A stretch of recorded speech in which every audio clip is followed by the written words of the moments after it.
Rádio Novelo. Tá começando o Rádio Novelo Apresenta. Eu sou a Branca Viana. Tem muitas histórias no Rádio Novelo Apresenta que são difíceis de classificar. Provavelmente, aliás, a maioria delas. Tô imaginando aqui uma classificação tipo a do Netflix ou de uma videolocadora de filmes daquelas de antigamente, sabe, com as várias áreas para cada gênero. Nessa locadora imaginária dos nossos episódios, a gente ia ter alguns thrillers, algumas comédias, vários dramas e bem pouco romance. A gente precisa trabalhar mais essa última categoria. Mas a maioria das histórias ia ficar espalhada por aí, perdida, sem uma prateleira para chamar de sua. Na verdade, esse é até um motivo pelo qual a gente fez esse programa aqui. Sem a prateleira eclética e estranha que é o Rádio Novelo Apresenta, eu não sei onde essas histórias iam parar. Mas nessa grande locadora imaginária dos nossos episódios que eu acabei de inventar, talvez a história dessa semana fosse uma das poucas que podiam caber na categoria ação. É uma ação do nosso jeito, né? Tem perigo, tem vingança, tem pesquisa científica, tem animais gigantes, tem perseguição em alta velocidade em barcos e tem a breve e improvável aparição de um elemento alienígena. E com tanta coisa assim, a gente acabou decidindo que essa história merecia um episódio só para ela. Aí um aviso para quem está ouvindo. Essa história tem uma descrição um pouco gráfica de um acidente. Fica a seu critério como e com quem escutar. Nossa guia nessa saga vai ser a Letícia Leite. Era dezembro, mês do meu aniversário. E eu estava cansada, como quase todos os brasileiros em dezembro de 2022. E aí minha amiga Vera me chamou para passar o meu aniversário trabalhando com ela. Parece presente de grego, né? Mas é que ela trabalha num lugar assim. Eu quero ouvir a natureza. Então você acorda com os guaribas, né? Gritando aquele som dos guaribas. De noite tem os sapos, os pássaros, aquele bacurau que fica gritando. Enfim, é um festival de sons. A Vera trabalha numa reserva no oeste do Amazonas, a 600 quilômetros de Manaus. Então tem os jacarés todos no entorno, né? Que te faz ficar alerta também. Você fica na expectativa de ver os macacos, de passar o acari. E os botos, né? Que os botos são fascinantes, né? Reza a lenda, né? Que os botos encantam. Então eu fui encantada há muito tempo e até hoje é impossível um boto passar no rio ou né, respirar que imediatamente o meu olhar, a minha atenção não vá para o animal. Bom, o convite foi esse. Como uma boa sagitariana, eu topei sem saber muitos detalhes. Comprei passagem, arrumei a mala, abstraí a parte dos jacarés, concentrei na parte dos botos, peguei minha boia, óculos de natação, touca, protetor de ouvido e estava pronta para nadar com os botos no meio de um rio da Amazônia para celebrar minha novidade. Nada mal, né? O que a Vera tinha me convidado para fazer era justamente observar botos, fazer um monitoramento da população da reserva, atualizar o censo cetáceo, dá para dizer. Quando você está navegando pelos rios da Amazônia, uma das coisas mais incríveis é o momento em que o boto rosa dá o ar da graça. Você ouve um e vê o dorso liso surgindo no rio. Depois mergulhando rapidinho. Depois você fica com os olhos vidrados na água, tentando entender para onde o bicho está indo, para saber exatamente onde ele vai subir de novo. E quando você acerta, é muito legal. É mágico. Parece que os botos estão brincando, e é meio isso mesmo. Sabe quando a gente coloca a cabeça pro lado de fora da janela e sente aquele ventinho no rosto? A Vera me explicou que é mais ou menos assim que os botos se sentem quando chegam com a cabecinha perto do motor. Como eles são animais sonares, as ondas sonoras produzidas pelo barulho do motor são que nem vento para o rosto deles. Por isso, ao menor sinal de um barco, eles seguem a traseira do motor atrás de uma brisa. Durante 5 dias, a Vera, o Lucas, que é um aluno de doutorado dela, e o Edinho, que trabalha com a Vera há mais de 20 anos, fizeram esse trabalho de encantar botos com o motor do barco. E eu fui junto. De manhã cedo, a gente saía num barco pequeno. A equipe precisa ficar em silêncio e atenta para ouvir o som do boto saindo para respirar fora d'água. E é nessa subida rapidinha que os pesquisadores conseguem identificar, pelo tamanho e comportamento, se o bicho é macho ou fêmea. Os machos são mais pesados e de cor mais forte, e as fêmeas são menores e mais claras. A embarcação tem que andar devagarinho, a 10 km por hora, para quem está observando conseguir ver o boto direitinho, e para que um mesmo boto não ultrapasse o barco e seja repetido na contagem. Teve um momento em que tinha 17 botos em volta do nosso barco. E a Vera sabia praticamente fazer a árvore genealógica deles ali mesmo. Muito legal quando você consegue ver quem é a mãe e o pai dessa criança. Essa criança teve filho, a outra foi avó, bisavó, já está no tataravó. Esse monitoramento demanda uma presença constante na região. Durante a pandemia, a sede do projeto ficou fechada. Aliás, a sede do projeto é um flutuante, uma casa que fica ancorada no rio mesmo. Essa expedição da Vera que eu acompanhei era a retomada do projeto em campo. O Projeto Boto é liderado pela Vera, que é pesquisadora do Instituto Nacional de Pesquisas da Amazônia, o INPA, e já são quase 3 décadas de coleta de dados. Nesse tempo, o projeto já teve fases diferentes. Então, os biólogos, oceanólogos, enfim, toda a gente aceitava, veterinários, essas pessoas que tinham acabado de sair da universidade, se formar, e aí se dizia agora, né? O que eu vou fazer? Não tem emprego, ainda não está na pós-graduação, não sabe o que quer, e tinha essa oportunidade de passar uma temporada na Amazônia. Daí, eles iam morar um tempo na sede do projeto, na casa flutuante, para trabalhar lá. Tinha sempre 2 desses estagiários por vez. Era uma coisa assim, difícil às vezes, sempre 2, né, biólogos, ou enfim, uma área afim. Às vezes não eram compatíveis, outras vezes se tornavam irmãos e outras vezes casais. Alguns casaram, saíram de lá e casaram, né? Via de regra, era todo mundo muito jovem ali. Pessoas que podiam parar tudo para ir dedicar alguns meses da vida aos botos, numa área super isolada. Bom, você já foi mais jovem, eu também. E a gente sabe, né, que quando a gente é jovem, a gente se sente imortal, né? E a gente faz coisas que depois você olha para trás e diz, nossa, como é que eu fazia, eu fiz isso, né? Mas acontece. A Vera chegou no Mamirauá no começo da década de 80. Bom, quando eu comecei, né, eu cheguei aqui jovem, recém-formada, com muita energia para a Amazônia, e nós tínhamos talvez uma percepção do perigo ou daquilo que era perigoso mesmo, diferente do que se tem hoje. Hoje está muito fácil, ninguém quer ir para o campo, tem pessoas que não querem ficar a mais de 15 metros de uma tomada, tem que ter energia, tem que ter...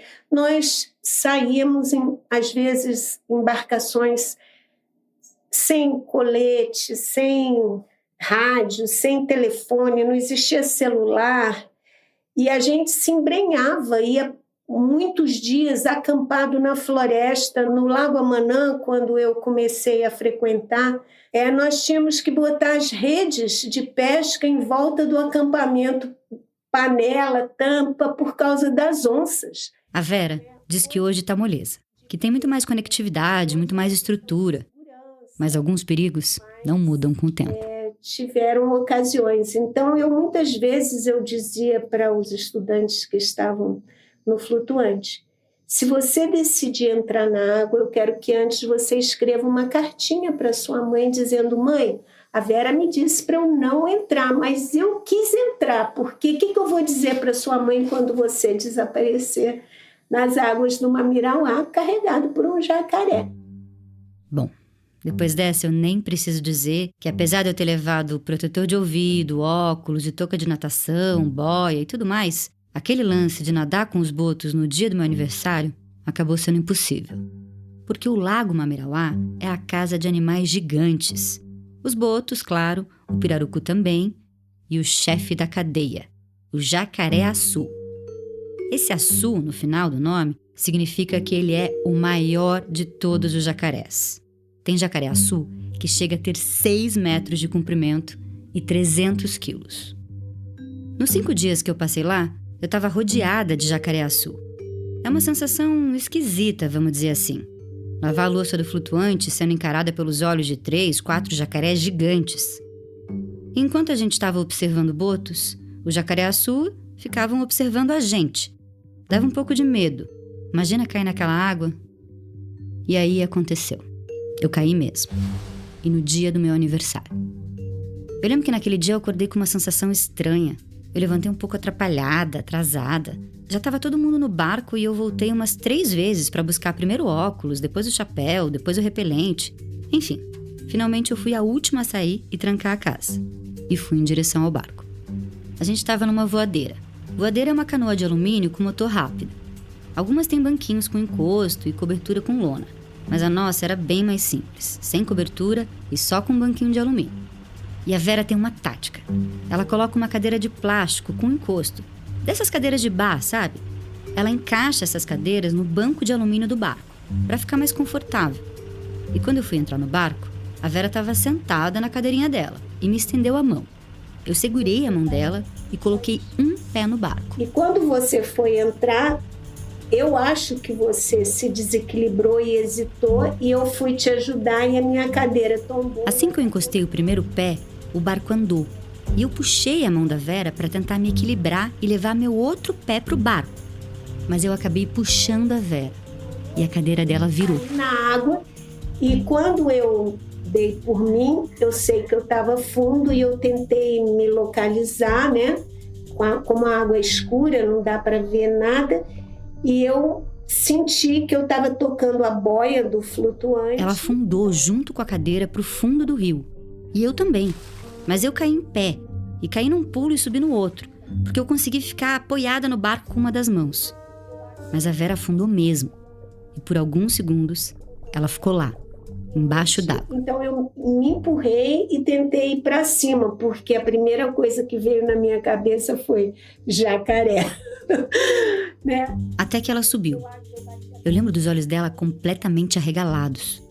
Os meninos ajudaram ela a subir. Já a cadeira tá no fundo do rio até agora. A gente nunca conseguiu tirar ela de lá.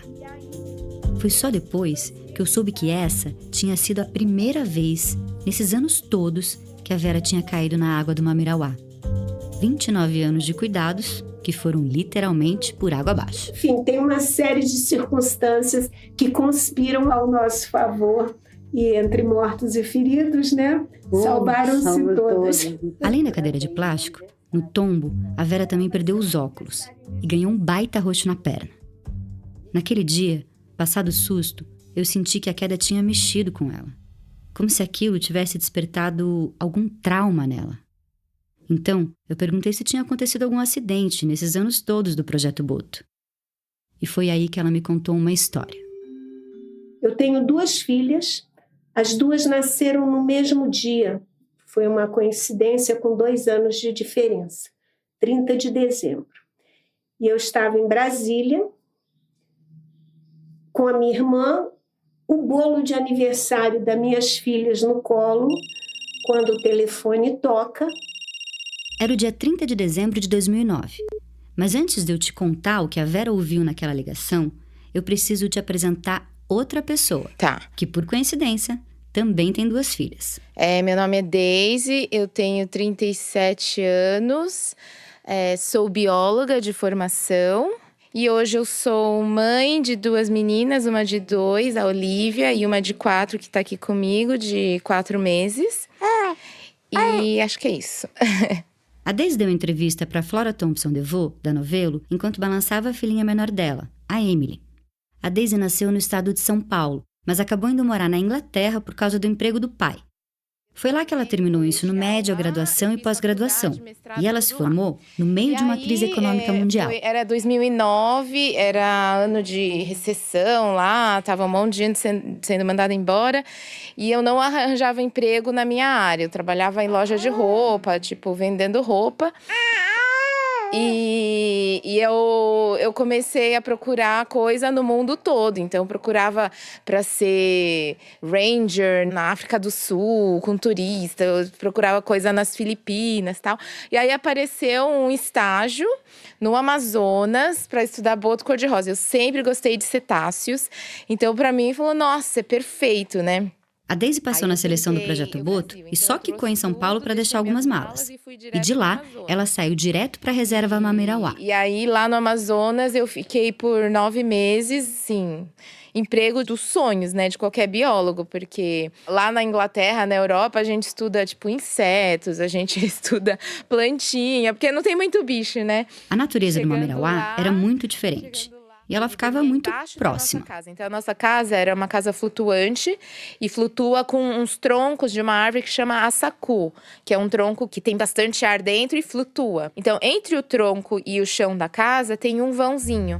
E era lá que a Doroteia, ou Doroteia que a gente descobriu depois que era macho, mas a gente chamava de a Doroteia. Doroteia, no caso, é um jacareaçu, que era quase um roommate lá do flutuante. Era lá que a Doroteia subia e dormia, era o ninho dela, né? Era a casinha dela. Tanto que quando ela subia, a gente sentia a casa mexer. A gente falava, Doroteia chegou em casa. Doroteia fazia parte do ritmo da vida lá na reserva. Em geral, era um ritmo bem calmo. Menos em novembro, quando o projeto fazia o censo anual dos botos. Então, os botos, eles ficam em alguns lagos, assim, que assim, só tem uma saída. Então, a gente colocava uma rede lá para capturar os botos. E aí, assim, é o mês mais agitado, porque é o mês que a gente pega um monte de pescador da região para ajudar a gente na captura. Eles pegam os botos e vão avaliando um por um, fazendo tipo um check-up para ver se está tudo bem. E os pesquisadores também marcam cada boto capturado para conseguir identificar cada um deles individualmente. Nesses anos todos, eles já marcaram 1.375 botos. A marcação não é que nem se faz com gado, com ferro em brasa. Ela é feita da forma mais delicada possível, com nitrogênio líquido. Que aí ele já vai cicatrizando e não é dolorido. E a gente marca na dorsal do boto. No meu primeiro dia lá no Mamirauá, eu consegui ver a Oryx K3. Ela é uma bota que foi capturada e marcada em 1996. O nome tem a ver com a sequência tatuada na pele dos botos. Oryx K3. Significa a letra K na horizontal. E daí vem o Oryx, seguida do número 3. Oryx K3. Com essa marcação e com um monitoramento constante, dá para saber que a Oryx K3 teve 4 filhotes, que algumas das filhas dela já pariram netos dela e que esses netos já tiveram filhos também. Em dezembro de 2022, a bisavó Oryx K3 continuava viva e amamentando. Com esses identificadores, os pesquisadores sempre conseguem acrescentar informações novas na grande Wikipédia dos botos da reserva Mamirauá. E assim, a gente coletava todos os tipos de dados. Então, assim, a gente via aonde que ele estava, com quem que ele estava. A gente falava assim, a gente não tinha televisão lá, né? Então, os botos eram a nossa novela. Porque a gente falava, e o XP, ele tá com o 06. Olha, ontem o XP tava com a 69, sabe? Então, era engraçado, porque a gente conhecia, assim, alguns botos a gente só marcava e não via nunca mais. Mas tinha uns botos que a gente via todo dia, né? E todo dia tava ou no mesmo lugar, ou tinha o macho que gostava de ficar com as fêmeas, ou tinha o bando de machos, né? Então a gente conhecia muito bem os botos e eles têm alguns comportamentos também. Então, às vezes, o macho leva um presente para a fêmea. Então, ele pegava lá casco de tartaruga, de tracajá, né? E ficava fazendo displays, né? Que a gente chamava que era algum comportamento que a gente via que estava diferente. Normalmente era o macho que estava fazendo e normalmente tinha alguma fêmea por perto. Então, a gente falava que era tipo o buquê de flores que ele tá levando. Como a Vera falou, então, o esquema era de sempre ter 2 estagiários morando juntos na casa flutuante na reserva. A rotina era simples. Todo dia, um deles, ou uma delas, saía junto com um barqueiro local para identificar os botos. E quem não ia, ficava catalogando os dados do dia anterior, fazendo uma faxina, preparando o almoço. Daí, no outro dia, eles trocavam de função. Logo que o sol estava nascendo, a gente já saía, porque é quando os botos estão mais ativos. E aí, chegando lá pelas 2, assim, o time voltava, né? O barqueiro e a estagiária voltava. E era isso, todo dia era assim. Então, como é que foi o dia 30 de dezembro de 2009? Foi um dia normal, então a gente tinha que coletar dados todos os dias, né? Então, 30 foi normal, um dia normal, a gente estava coletando dados. Na época, a Daisy estava dividindo a casa flutuante com uma estagiária espanhola chamada Glória. A Glória tinha chegado no estágio fazia pouco tempo e ainda estava se ambientando. E naquele dia, era a vez da Glória sair com o barqueiro para observar os botos. E eu tava lá de manhã, preparando o almoço. E a gente ia fazer um peixe assado. Então, eu tava limpando, descamando o peixe. E como a gente morava nessa casa flutuante, então, assim, a gente cortava, fazia um monte de coisa no chão. E já ia jogando os restos de comida na água. E aí, nesse dia, que foi em dezembro, que também ainda é época da seca, que quando todos os animais estão mais estressados, porque tá todo mundo mais concentrado na água. Então, quando tá na cheia, todos os jacarés estão espalhados. Então, tem espaço para todo mundo, tem comida para todo mundo. E na seca, não. Tá todo mundo junto lá, tá todo mundo onde tem água, o pouco de água que tem. Então, tá todo mundo mais agressivo, sabe? E aí, então, nesse dia, eu tava lá limpando o peixe. E a Doroteia veio e pulou. Eu tava na beira da casa, né, que é como se fosse uma plataforma, no chão. Ela veio, pulou mais de 1 metro, né, que da água até o chão da casa, acho que tinha tipo 1 metro. Então ela pulou e abocanhou minha perna. Eu entendo que ela tava atrás do peixe, porque eu tava jogando escama do peixe na água. E ela pulou, a primeira coisa que ela encontrou foi minha perna. Ela abocanhou minha perna. E aí, com o peso dela, ela me puxou pra dentro da água. E aí ela começou a girar, não sei se... Eu não sei se você já viu um jacaré atacando, mas normalmente eles não conseguem abrir e fechar a mandíbula com rapidez, que nem a gente faz quando tá tentando comer um pedaço de comida maior que a nossa boca. Então o que eles fazem? Eles fecham a boca e eles meio que travam a mandíbula e começam a girar embaixo d'água. E aí eles começam a girar para conseguir Eles giram, usando a força da mandíbula e a força centrífuga, até conseguir arrancar um pedaço, ou até a presa se afogar. Quando ela tava me girando, primeiro eu pensei, nossa, acabou minha vida, morri, né? Aí depois eu pensei, acho que vamos ver, né? Eu tô aqui um tempo girando, acho que ainda consigo sair. E aí eu lembrei de um documentário que eu assisti no Discovery Channel, sei lá, que eu gosto de assistir esses de natureza e tal. E falava, se você é atacado por um tubarão, você tem que dar um soco no nariz do tubarão, que é a parte mais sensível. E aí eu lembro de estar girando na água e colocar a minha mão assim na cabeça da Doroteia, do jacaré. E pensar, nossa, qual que é a parte mais sensível? Porque parecia uma rocha, assim, sabe? Uma pedra de tão dura que era a cabeça dela. E aí eu senti um buraco, que eu acho que… Não sei se era o nariz, o olho, eu não sei. Eu só sei que eu coloquei meus dedos, meu indicador, meu polegar dentro desse buraco.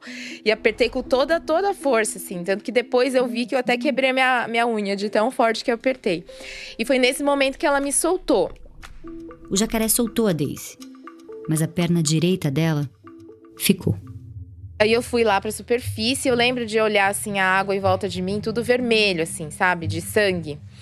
E lembrando que era a época da seca, então tava cheio de piranha, cheio de outros animais, cheio de outros jacarés, né? Eu falei, nossa, eu preciso sair dessa água o mais rápido possível, senão eu vou ser atacada por outro bicho, né?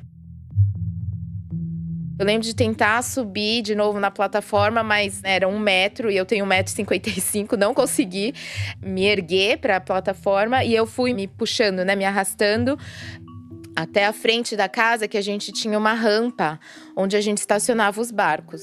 E lá era uma rampa que encostava na água, então eu consegui subir por aquela parte que era mais baixinha. E aí eu fiquei lá naquela rampa gritando por ajuda, porque eu tinha visto um pescador das comunidades que a gente passeava, né? Durante o final de semana, eu vi um desses pescadores, um desses ribeirinhos passar lá de manhã.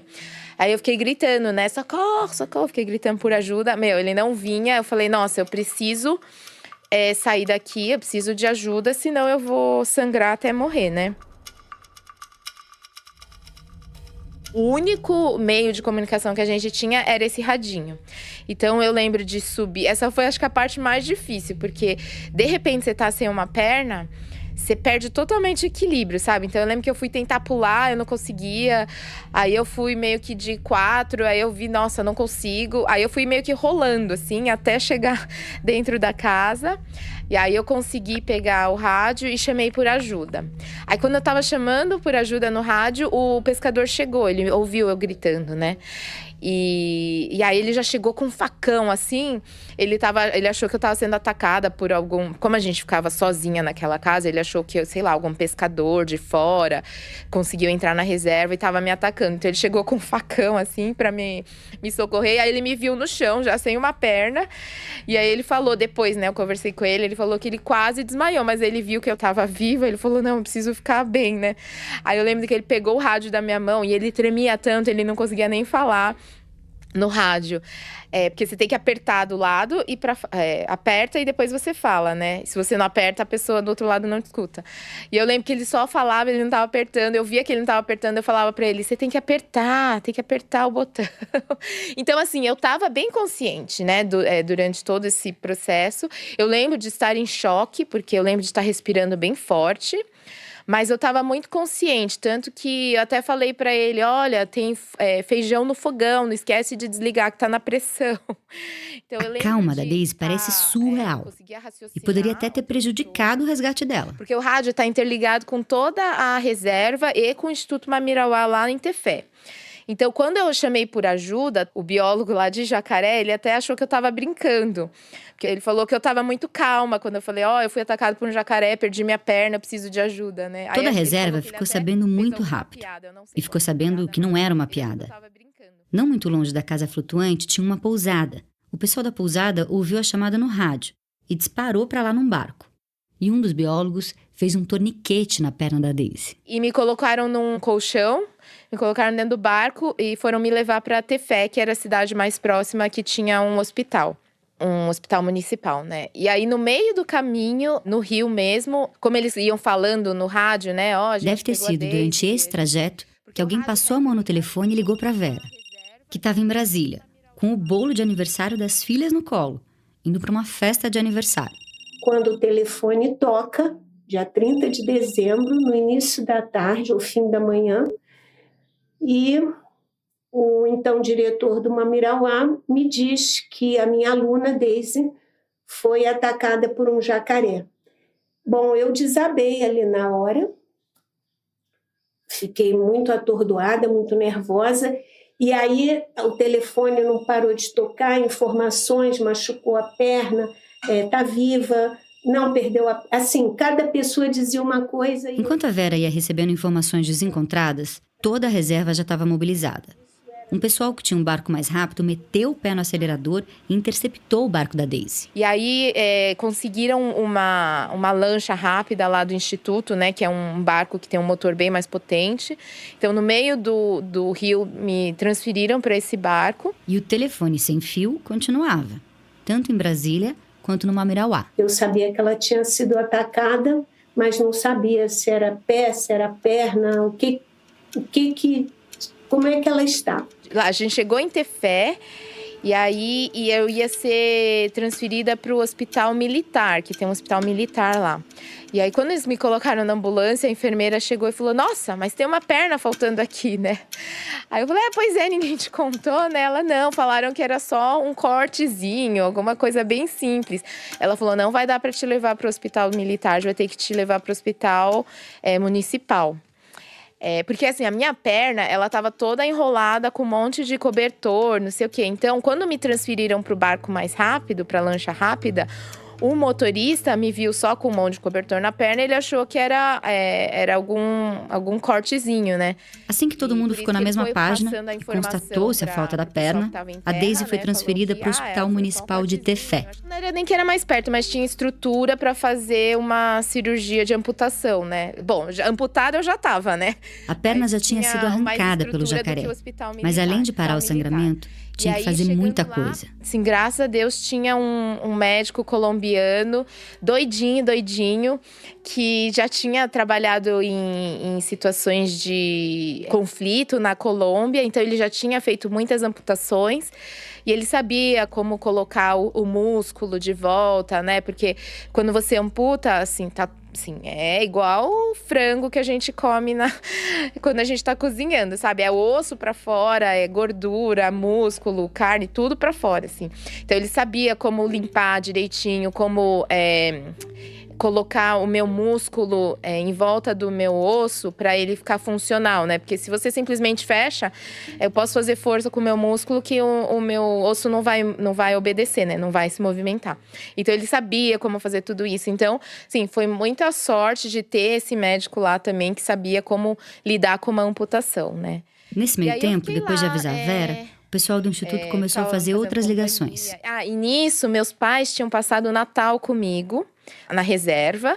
E eles estavam em Manaus, na hora do acidente, fazendo check-in para voltar para São Paulo. E aí, foi quando o pessoal do Instituto ligou para eles. Eles tinham acabado de despachar a mala, né? Lá no aeroporto de Manaus. E aí, eles falaram, pega de volta, vem para ter fé que sua filha foi atacada por um jacaré.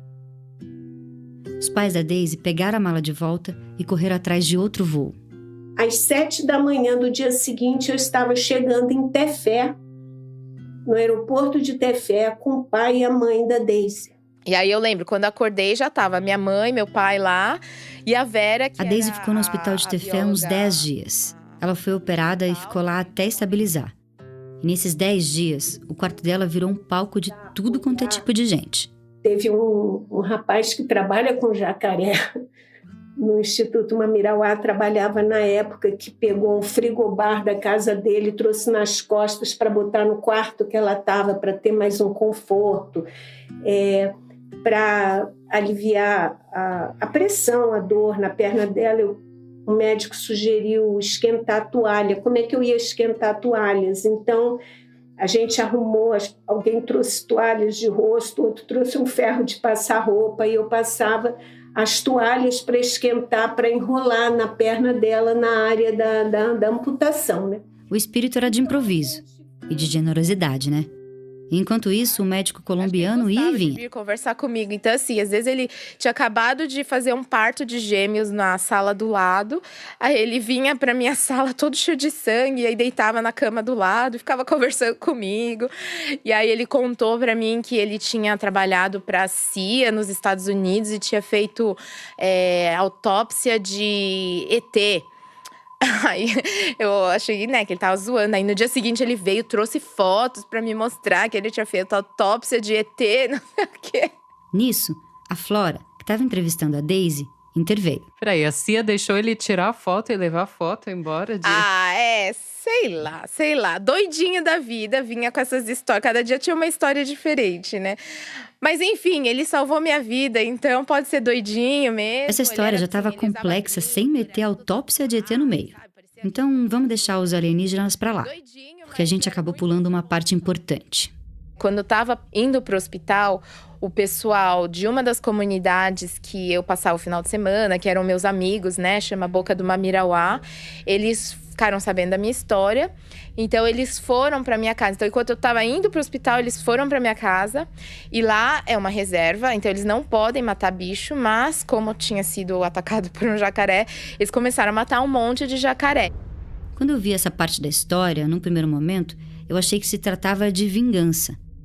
Mas não, eles tinham se incumbido de uma missão. Eu acho que eles mataram 7 jacarés, que estavam por perto da minha casa, pra tentar achar a minha perna. Importante dizer que ninguém tinha pedido ou sugerido essa busca, muito menos essa matança. Nem a Daisy, nem o médico colombiano do ET. Os ribeirinhos só tinham esperança de encontrar e conseguir reimplantar a perna da Daisy. A primeira parte, eles conseguiram. E aí que acharam a minha perna, e aí que a gente ficou sabendo que tinha sido a Doroteia que tinha me atacado. E aí que a gente ficou sabendo que a Doroteia era um macho. E aí, acharam a minha perna inteirinha dentro da boca do jacaré. Tanto que tinha até eu usava uma tornozeleira, a tornozeleira tava lá dentro, tava tudo lá, intacto. Ok, parte 1 deu certo. Parecia que a chacina de jacarés não tinha sido em vão. Eles colocaram numa bolsa de gelo e levaram para o hospital, na esperança de poderem recolocar a minha perna de algum jeito, enfim. Só que… Mas aí o médico, ele falou, a chance de infecção vai ser muito alta, né? Porque, primeiro, assim, o dente do jacaré é cheio de bactéria. Depois, ficou dentro do estômago do jacaré, cheio de sucos gástricos e ácidos e tal. Então, falou assim, a chance de dar ruim é muito grande. É melhor fechar direitinho, cicatrizar, ela colocar uma prótese, que vai ser muito mais tranquilo, né? E aí, depois eu fiquei sabendo que quando você perde uma parte do seu corpo, você tem que assinar, tipo, um certificado de óbito da sua perna. Então, depois em São Paulo, depois de muito tempo, eu tive que assinar esse documento falando que sim, era a minha perna. Quando E ela eles fazem estabilizou, lá a Daisy foi de uma Tefé para cerimônia Manaus pra enterrar e de a Manaus para perna, São Paulo, enfim, sempre todo um numa processo maca, que eu nem até ser transferida para outro hospital. Mas uma parte dela ficou para trás. Então eu sei que a minha perna ficou, acho que no freezer lá do instituto por um bom tempo, até eles conseguirem fazer toda a documentação. E eles fazem lá uma cerimônia para enterrar a perna, enfim, é todo um processo que eu nem sabia que existia. Aí eu sei que, sei lá, eles que fizeram toda essa parte de enterrar, não sei como é que eles fazem lá, mas eu sei que tem todo um procedimento que você tem que seguir para você conseguir se livrar dessa parte do corpo. Aí eu falei, nossa, devia ter deixado com a Doroteia, né, coitada. Ia ser mais simples, né? Então uma parte de mim está lá na Amazônia. Pois é, muita gente fala isso, mas… Literalmente, né, está lá na Amazônia. A Daisy nunca visitou o túmulo da perna dela. E quando a Flora perguntou, ela disse que nem tinha pensado nisso. Porque depois de perder a perna, a Daisy não ficou pensando nela. E nós chegamos, então, no hospitalzinho pequeno, né, de Tefé, e ela já tinha sido operada. E quando ela me viu,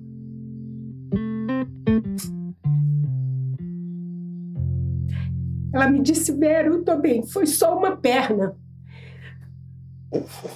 Bom, aí que você vê o que é ser uma sobrevivente, né? Quem viu a morte e pensa, o que é uma perna? Eu tô viva? Primeiro, assim, eu acho que eu fiquei muito feliz de ter sobrevivido. Então, assim, eu não foquei muito no eu perdi minha perna. Eu foquei no, nossa, sobrevivi. O pessoal do instituto vinha me visitar, algumas pessoas da comunidade vinham me visitar. E eu tava feliz, falei, nossa, você veio me visitar, olha aqui, eu consegui sobreviver a isso, não sei o quê, né?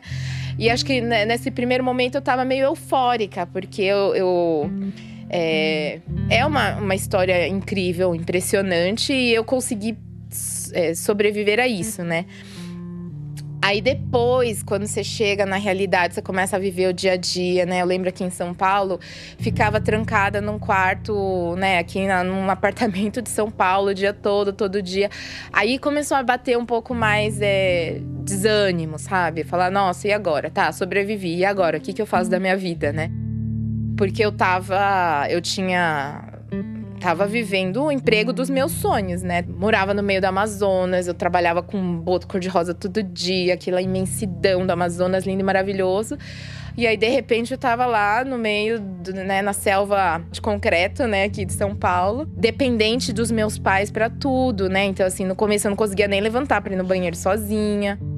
Mas aí eu comecei a ir numa clínica de amputados aqui de São Paulo.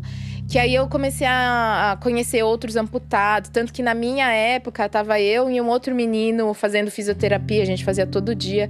Ele é quadriputado, tipo, ele perdeu por meningite os 4 membros acima da articulação, né? Acima do joelho e do cotovelo. E aí eu via, nossa, eu só perdi uma perna, né? Aos poucos, a Daisy foi retomando a vida. Não a vida antiga, mas uma nova. Um passo de cada vez, literalmente, né? Você começa a ver que, nossa, é tranquilo, dá pra viver uma vida normal, você só tem que se adaptar, né? E aí eu lembro que no começo minha mãe ficava muito assim, preocupada com a minha imagem, né? Então, eu entrava no elevador e entrava alguém, ela já meio que ficava na minha frente pra esconder que eu tava sem perna, né?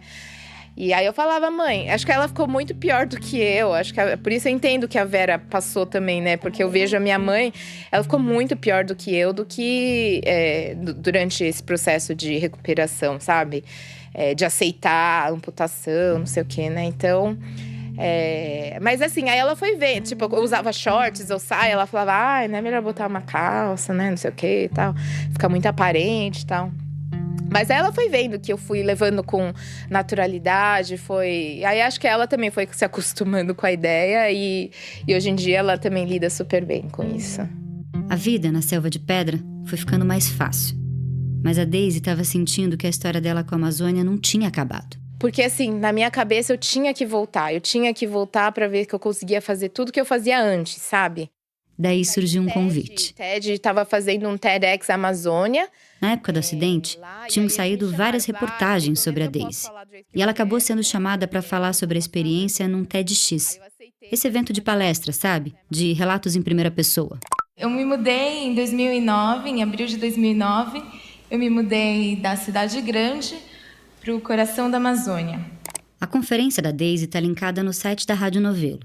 Mas o importante para ela era menos falar sobre o que tinha acontecido e mais voltar lá para a reserva.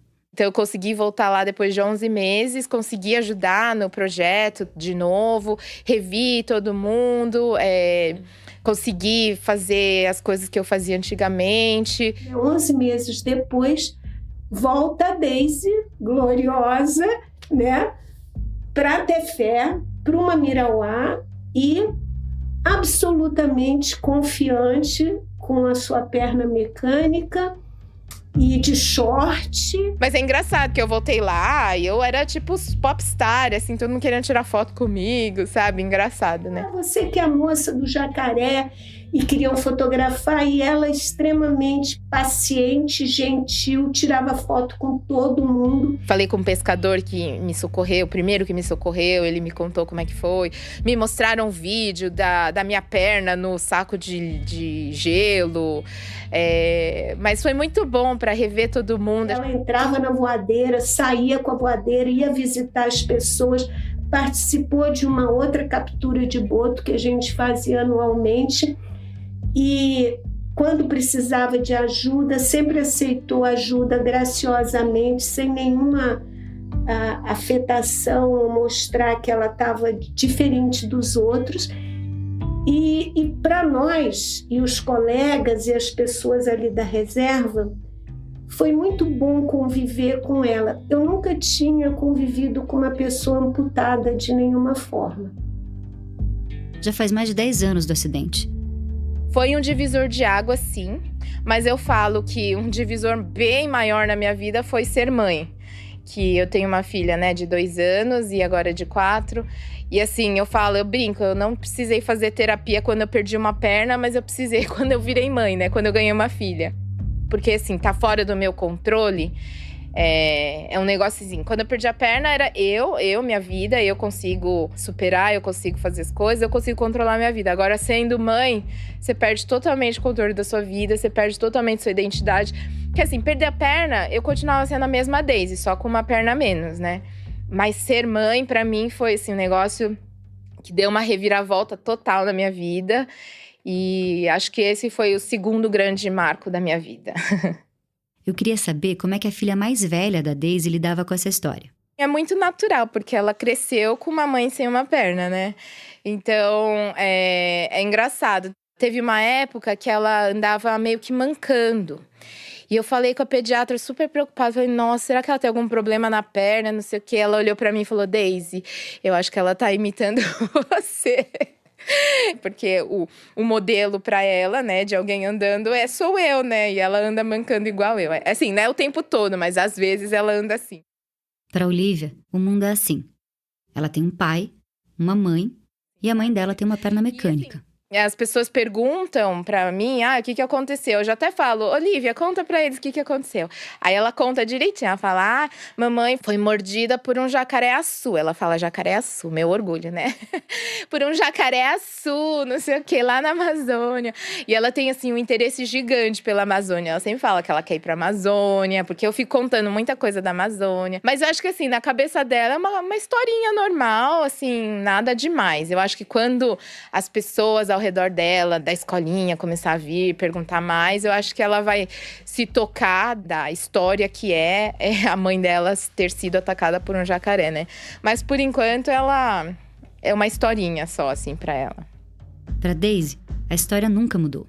O curioso é como as pessoas reagem. Às vezes eu dou palestra, alguma coisa, eles falam assim, nossa, que inspiração, e eu ficava reclamando da minha vida, né?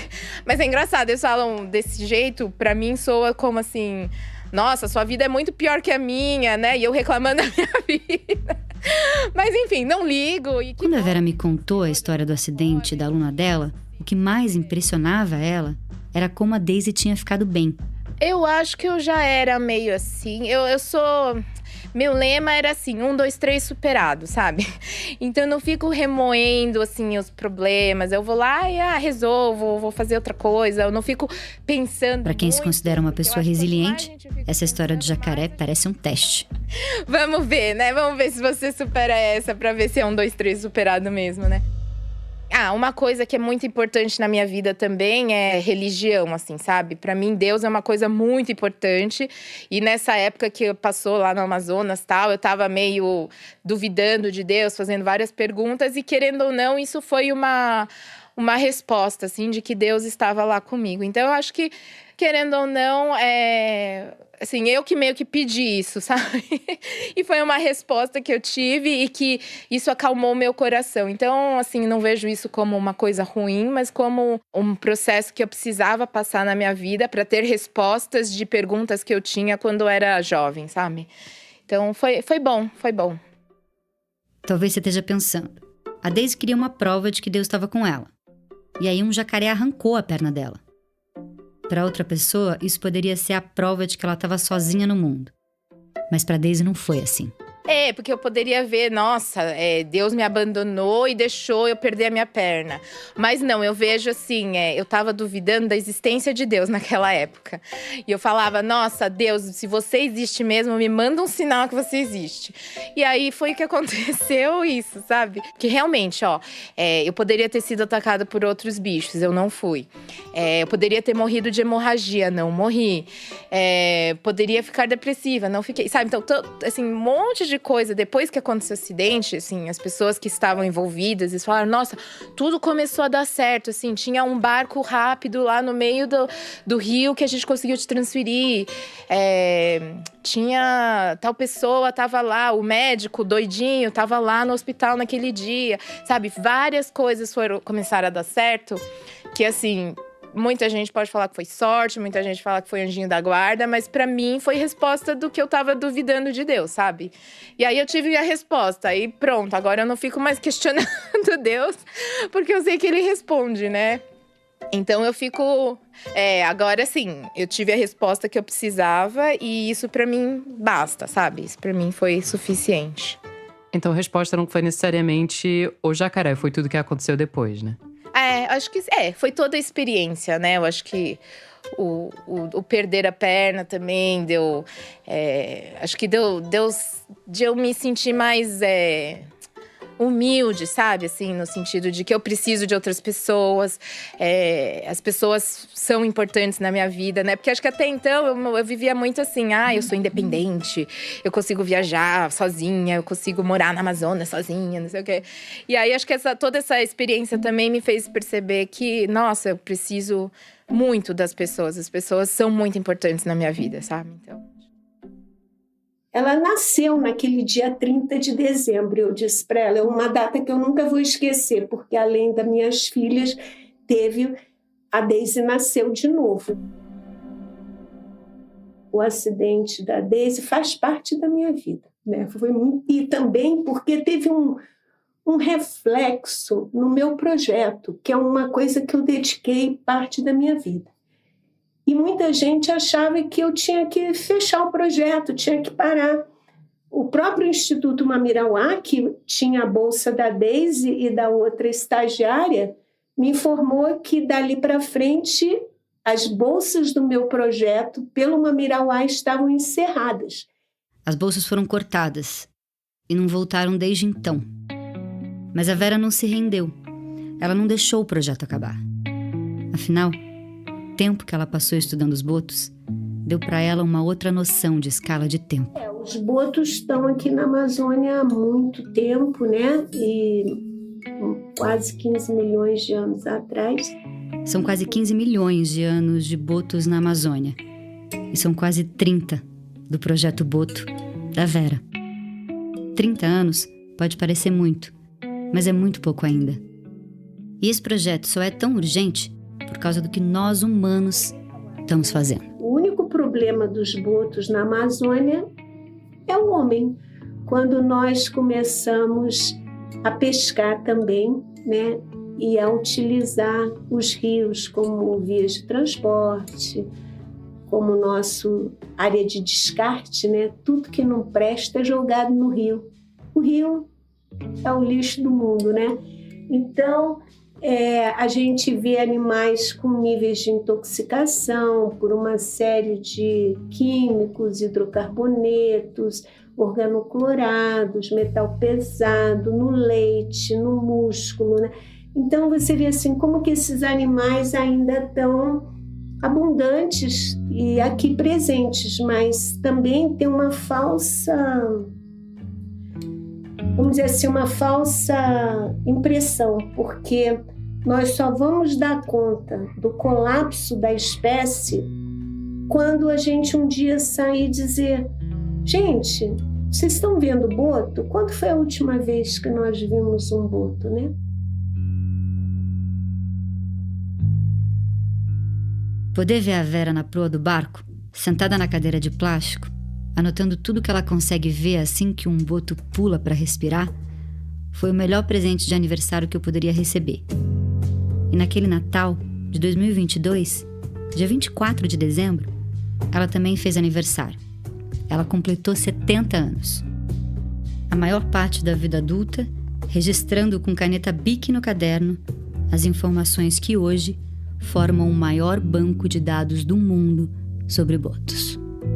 Quem trabalhou com boto pode até trabalhar com outra coisa, porque são biólogos, mas que fica aquela paixão, porque o animal é fascinante, curioso e misterioso, porque essa água turva, você não vê o que acontece lá embaixo, né? Aí sobe aquela coisa linda, cor-de-rosa, né? Assim, e você trabalha com fragmentos e você fica tentando colocar as peças juntas. Então é isso que a gente faz, tentar montar esse quebra-cabeça da história, né, dos botos da Amazônia. Vamos ver se a gente vai fechar esse negócio ou não. Vai sim. Essa foi a Letícia Leite, colaboradora da Novelo, que fez essa reportagem com a Flora Thomson-DeVoe. Obrigada por ouvir mais esse episódio do Rádio Novelo Apresenta. Você consegue acompanhar a Novelo nas redes, no Twitter e no Instagram, no @Rádio Novelo. Se você ainda não segue a gente na plataforma em que você ouve podcast, aproveita e faz isso já para receber o próximo episódio assim que ele sair. E para quem não ouviu todos os episódios do Apresenta, vale a pena voltar lá e zerar. Toda semana, além do episódio e da newsletter, a gente publica um post no site da Rádio Novelo com algum material bônus das reportagens. Essa semana tem fotos da Daisy lá na reserva Mamirauá, antes e depois do encontro dela com a Doroteia. E você pode aproveitar que você está no site para assinar a nossa newsletter, que chega toda semana junto com o episódio e traz uma dica de alguém da nossa equipe. Se você tiver alguma sugestão de história, é só mandar um e-mail para a gente no apresenta@radionovelo.com.br. O Rádio Novelo Apresenta é um original da Rádio Novelo. A gente tem o apoio da Open Society Foundations.